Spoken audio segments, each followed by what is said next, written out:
Boa tarde a todos. Nós vamos dar continuidade ao nosso ciclo de debates. Boa tarde, governador. Boa tarde, Nós vamos dar continuidade ao nosso ciclo de debates. O nosso tema, como é conhecido, trata do que vai, de uma maneira referencial, de Jango até Lula, para nós pensarmos o que foi a trajetória da esquerda nesse período, a experiência pela qual a esquerda, no Brasil em particular, não só, mas no Brasil em particular, a experiência que a esquerda vivenciou, e pensarmos as perspectivas que estão colocadas, os desafios que estão colocados. A nós interessa muito, em particular, pensar essa trajetória da esquerda que passou por períodos de adesão, reforma, as grandes negociações, como foi no período do Partido Comunista antes de 64, a ida para a luta armada, a construção do Partido dos Trabalhadores como um grande partido de massa, até a chegada ao governo federal com Lula, as grandes mudanças que ocorreram, e tudo isso banhado, não é, pela queda do muro, né, a crise do movimento socialista, do marxismo, e trabalharmos sobre essas questões. Então, o que nós gostaríamos inicialmente, governador, era ouvir uma primeira exposição sua, uma impressão desde este ponto de vista, né, do movimento de esquerda. O que significou este período? Quer dizer, como é que você encara esse período do movimento socialista e essa trajetória até a conquista do governo Lula? Do presidente Lula. Bom, primeiro me situar historicamente, né? Eu, em 64, eu tinha 17 anos e já militava desde os 14 anos de idade. Então, uma militância ininterrupta hoje dos 14 aos 65. Né? Eu aponho aquele período até 64 no contexto de duas grandes questões, uma nacional e outra internacional. Né? Nacionalmente, a luta pelas reformas de base, né? E internacionalmente, as grandes revoluções nacionais democráticas, né? Na África, na Ásia, no Vietnã, enfim, um conjunto de mobilizações internacionais, através inclusive da luta armada, que apontavam algumas para a questão do socialismo, como o Vietnã, outras exclusivamente para a questão nacional. Né? Aí também tem, obviamente, a Revolução Cubana, que já se expressava como uma referência extraordinariamente importante no país. O Jango, né, que eu tive o prazer de conhecer pessoalmente no exílio, até porque ele era amigo do meu pai, e conversar inclusive com ele algumas vezes, era uma personalidade invulgar. Né? O Jango era um latifundiário, né, um homem rico, né, de riqueza familiar. É um homem que vai gradativamente, a partir da sua relação com Getúlio, se aproximando dos trabalhadores e se torna um presidente progressista, democrático, eu diria, fora do tempo. Né? Porque ele não tem base social orgânica para fazer as reformas que ele queria fazer, ele não tem sustentação no parlamento à altura do programa que ele se propunha. Né? Eu lembro que o Jango teve a iniciativa da reforma agrária mais radical que, como tentativa, ocorreu na América Latina naquela época, né? Com exceção da Revolução Cubana, que é a desapropriação de 10 quilômetros à margem das rodovias federais. Né? É um homem que mantém uma intensa relação com o Partido Comunista, que estava, né, vanguardiando as lutas democráticas no entorno das reformas de base, né, que empolga grande parte da intelectualidade. Então, o movimento comunista, né, e socialista em geral, ele orbitava em cima desses movimentos aqui no Brasil, em cima dessas duas grandes mobilizações, uma nacional, outra internacional.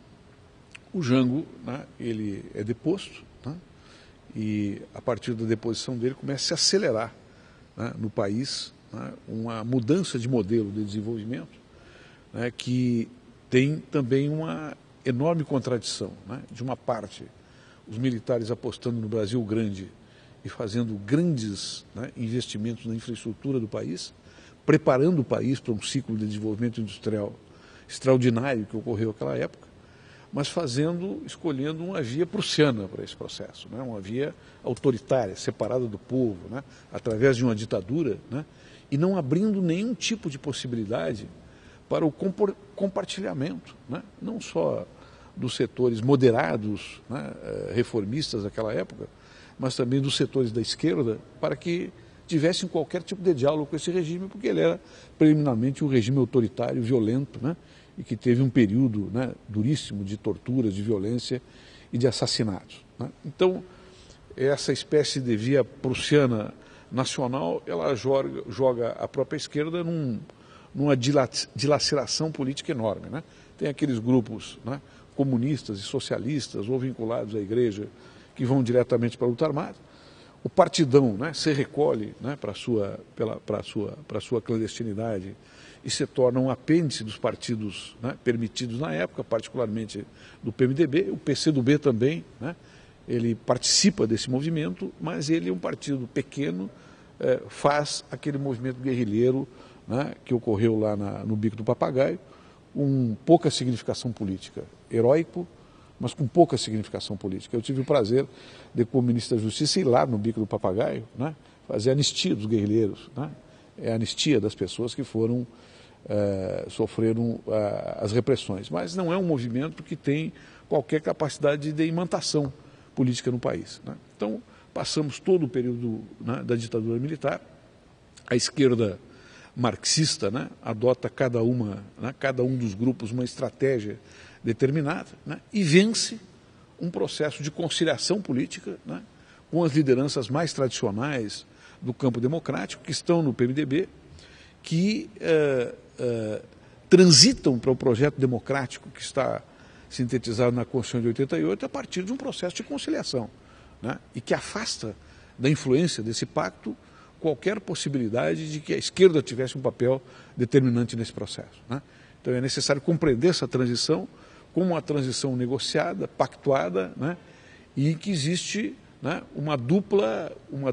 que propõe uma dupla determinação. De uma parte se conquista a democracia com a Constituição progressista, né, mas que se afasta e se apaga toda a esquerda resistente como protagonista, eu diria, principal desse processo, que fez os mais profundos, né, movimentos de resistência e de busca de construção de uma nova alternativa, né, em busca do socialismo, em busca da revolução, mas que, na verdade, é um grande tensionamento democrático na sociedade brasileira para que ela se abrisse para esse, inclusive, processo de conciliação que foi extremamente importante também para que chegássemos onde estamos, né.